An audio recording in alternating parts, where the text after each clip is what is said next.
and greetings from Salzburg, Austria. City of Mozart, city of music, and city of salt. Did you know that the city's name actually translates to Salt Castle due to the barges that used to carry salt on the Salzach River? But we're getting ahead of ourselves. In this video, we'll be showing you some of the things you can do in Salzburg during your visit. We'll tour the clifftop fortress and all the museums it holds within. We'll explore cemeteries and early Christian catacombs carved into the rock. We'll enjoy views of the old town with its Baroque architecture, domes and spires. Plus, we'll also give you a few ideas of some Austrian foods to try and some easy day trips you can go on. The following is our Salzburg travel guide, so let's dive right in.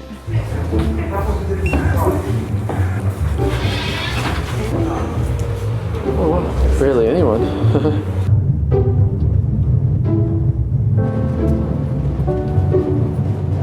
Well, good day. Good day, and greetings again from Salzburg. So we decided to save our legs and take the funicular up to the fortress today, and this one is called the Hohensalzburg. We ended up paying 1660 euros, and that gives us the funicular up and down and all access to the fortress, which is nice because we want to cover it all.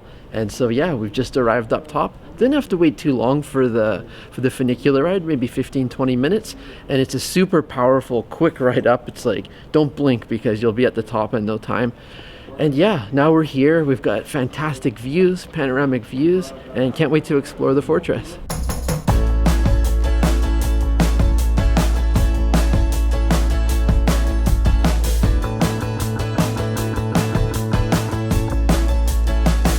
Hohensalzburg Fortress is a large medieval fortress that sits atop Festungsberg and overlooks the whole city. This is one of Salzburg's main attractions, so it should definitely be on your itinerary. Our first stop here in the fortress was the panorama walk, which leads up to a viewing platform. We got some incredible views of the surrounding mountains that border with Germany. To give you a bit of history, this medieval fortress is considered the biggest fully preserved castle in Central Europe. Construction of the fortress began in the year 1077, though it acquired its current appearance much later in the 1500s. There's quite a bit to see within the fortress, including multiple museums, so you'll want to give yourself plenty of time. You have the Fortress Museum with historical exhibits focusing on daily court life of the Prince Archbishops. Then you have the Marionette Museum, where you can immerse yourself in the world of puppets. And you also have the Rainer Regimental Museum, where you can see all sorts of weapons, uniforms, and war memorabilia on display.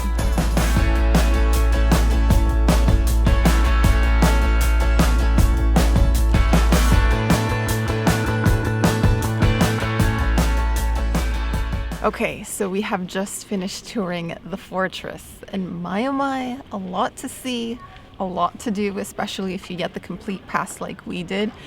I thought we'd share some highlights, so I'll go first, Sam can go next. And I would say for me, it was doing the panorama tour. It's not actually a guided tour, like you do this walk on your own, but you get to go up to the observation tower, and when you're up there, you can see the mountains all around, like Alps and valleys and little villages, and it's just so scenic, and you also get an overview of the whole city. So I would say that viewpoint was worth it for me to come here. That viewpoint alone, And if you can, pick a clear day. A clear day. Hands down. Hands down. I mean, the museums were really thoughtful and interesting, and yeah, we got to see a whole bunch of different ones. But for me, it's about the experience of walking around and also just taking in the views and just realizing how beautiful this area is. It's just a stunning part of the world. And until you see it from this high vantage point, you can't really appreciate the mountains and the surrounding countryside area and the forests. And everything. And everything. And just and the city of Salzburg itself. It just looks marvelous from up above.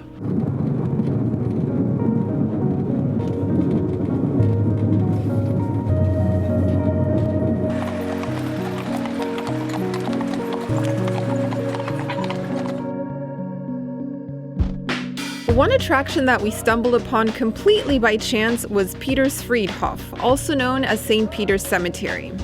This is the oldest cemetery in Salzburg, and it also has early Christian catacombs that were carved into the rock wall. This network of caves served as both a hermitage and burial site.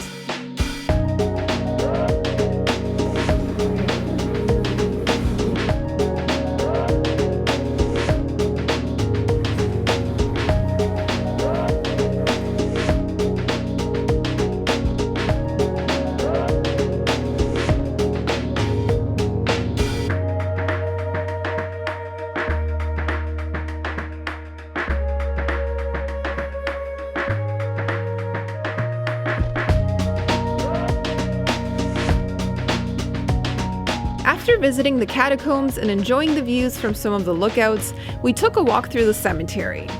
The oldest tombstone here dates back to 1288, though the cemetery history goes back even further. Many famous personalities, artists, and scholars were buried here, one of the most famous being Mozart's youngest sister, Nannerl.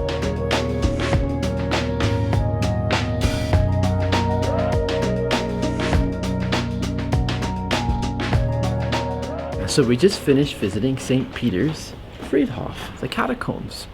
And my goodness, was it ever amazing. So obviously going in and walking through the tunnel areas and seeing the catacombs, that's fascinating. But what was most interesting for us, aside from that, were the views that we got of Salzburg. The best so far. Yes. The best so far on our trip. So it would only cost €2. And something else that I found fascinating is that no two steps were alike. Every single one, a little bit different in shape, size. There's some wooden ones, there's some stone ones.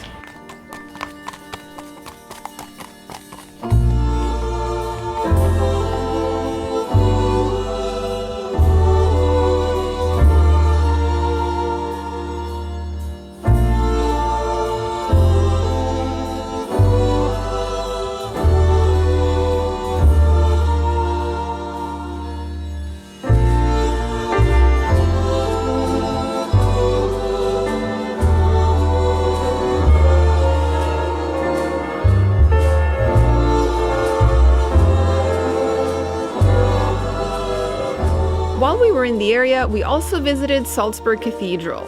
The original church was built in 767 on the remnants of a Roman town.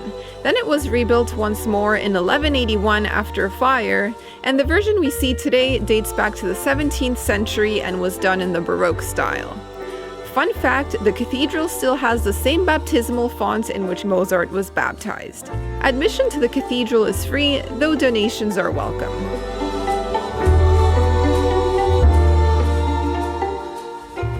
We also came across this rather unusual sculpture that sits next to the cathedral. This giant golden ball features a man standing on top of it, and it's the work of German sculptor Stefan Balkenhol. The sculpture is meant to pay homage to Paul Fürst, the creator of the famous Mozart Kugel chocolates that have become a symbol of Salzburg. We'll show you those a bit later in the video.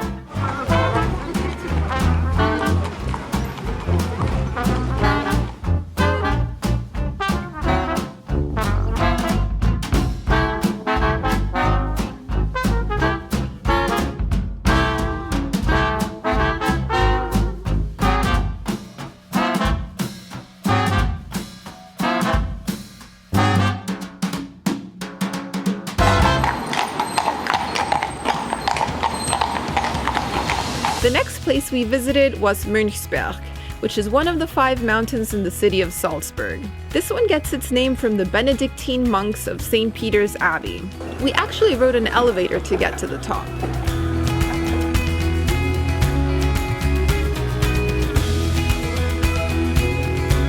This is another cool vantage point that offers great views over the old town. You can see the fortress perched on a cliff, the mountains that surround the city, and then you have a few different trails to choose from.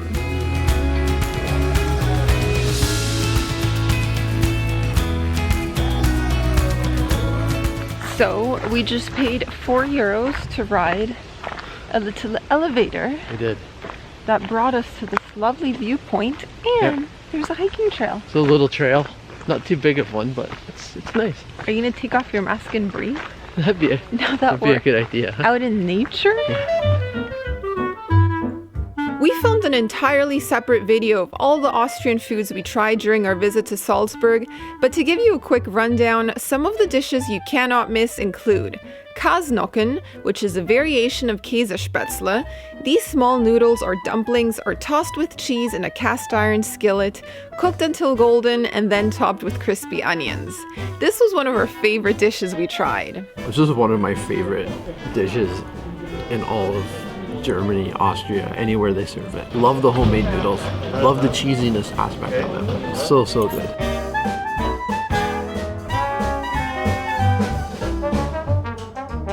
If you have a sweet tooth, the Salzburger No-Curl is another dish to try. It is a sweet souffle that is served in soft peaks with powdered sugar and fruit jam. We had ours at the iconic Café Mozart. Okay, so we are now trying the typical dessert of Salzburg, and it's meant to resemble the 3 surrounding peaks around the city, and it is made with fluffy egg whites, cranberries, and a dusting of sugar. Look, it's like...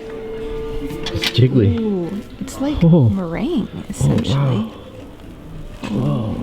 Whoa. Getting in there, It's so fluffy. And this is made fresh to order. So you have to wait a little bit for it, but apparently it's worth the wait. I love how it represents the peaks of Salzburg. Isn't that so cool? The 3 mountain peaks. Is it good?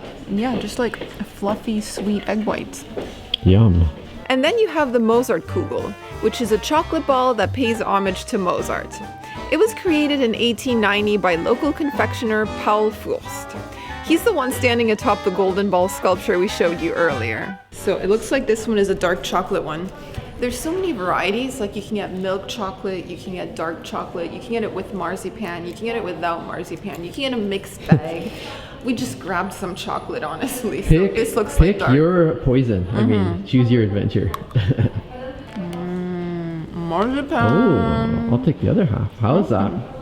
Very good. And this is what they look like. They come in like a light blue wrapping, and I'm telling you, all over town. You don't need to look very hard to find one. Perfect gift to take home, huh? Perfect gift.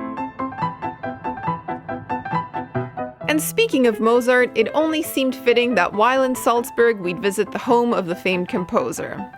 Wolfgang Amadeus Mozart was born in 1756, and his home is now a museum that shares details of his life. You can see his pianos and listen to some of his compositions during your visit. You also have Mozart Square located just a few streets over, featuring a statue of Mozart that was erected 50 years after his death.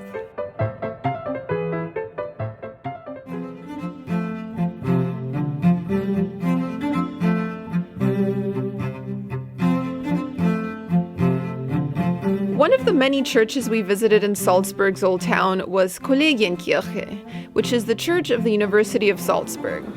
This church was designed in the Baroque style, and it is best known for its pristine white interiors. The church hosts classical concerts throughout the year, so that's something else you can consider doing during your visit.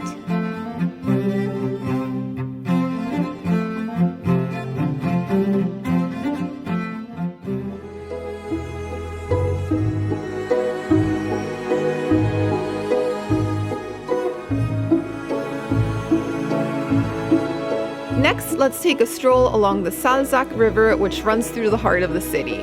Until the 19th century, this river played an important part of the local economy as it was used to ship salt, but that was eventually replaced by the railway.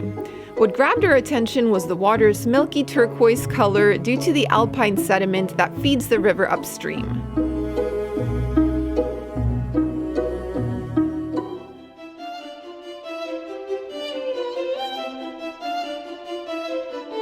Of course, one of the must-visit attractions in Salzburg is Mirabell Palace and its gardens. The Mirabell Gardens are geometrically arranged and mythologically themed, so it features a lot of unusual sculptures. And if you're a fan of the movie The Sound of Music, you'll recognize the gardens from a few different scenes.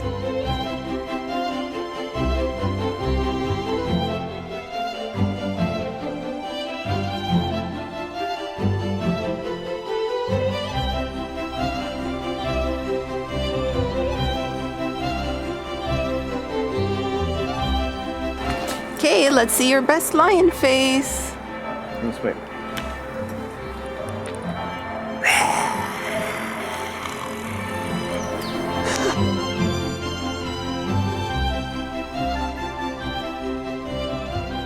So we decided to go for a little sunset stroll. After a siesta. After a siesta.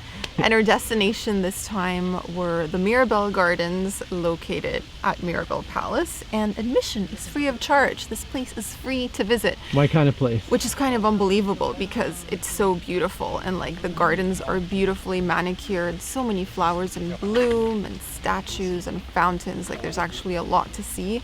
There is. And lots of little benches along the way. You're kind of like hidden away by nature, so it's really cool. This would be a nice place to like read a book. Yeah, you know. exactly. But yeah, I managed to get my first photo with Sam of the whole trip. Our first photo together, right? Yeah, it took some coaxing. Some coaxing to set up a tripod. It happened. It happened. So yeah, this has been nice. I'm glad we came here.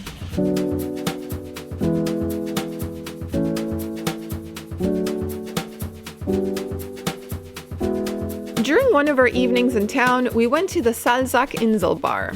This floating bar sits on the banks of the Salzach River, and while the food wasn't anything to write home about, we did enjoy our cocktail and glass of wine. It was a fun activity for a random weekday night, and we got to enjoy the city during Blue Hour.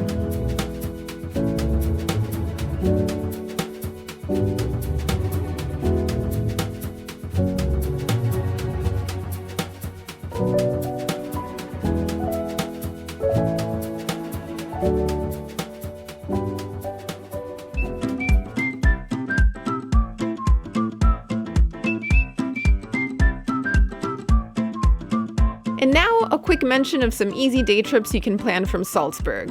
One of our favorites was Werfen, which is situated 1 hour south of Salzburg. It's a super easy journey by train. We spent our day there touring Werfen Castle, living out our Sound of Music dreams on the Sound of Music hiking trail. You could probably drink it in Austria, wouldn't you say? I would say. Befriending some cows along the way. You can hear our new friends, the cows. And enjoying one of the best meals we had during our short visit to Austria. Jelly belly. You can watch the video of the full trip on our channel. Yorle, yorle, yorle.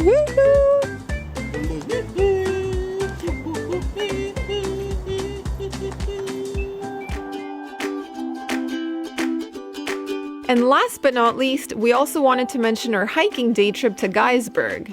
This is a local mountain in Salzburg located just a few kilometers from the old town, and it stands 1,288 meters above sea level. We rode bus number 151 from Mirabell Platz, and 30 minutes later, we were hiking and enjoying the mountains. When you climb a mountain, I'm pretty sure that entitles you to a half a liter of beer. As a tip, there's an excellent restaurant once you reach the mountain peak where you can enjoy a delicious alpine lunch you won't soon forget.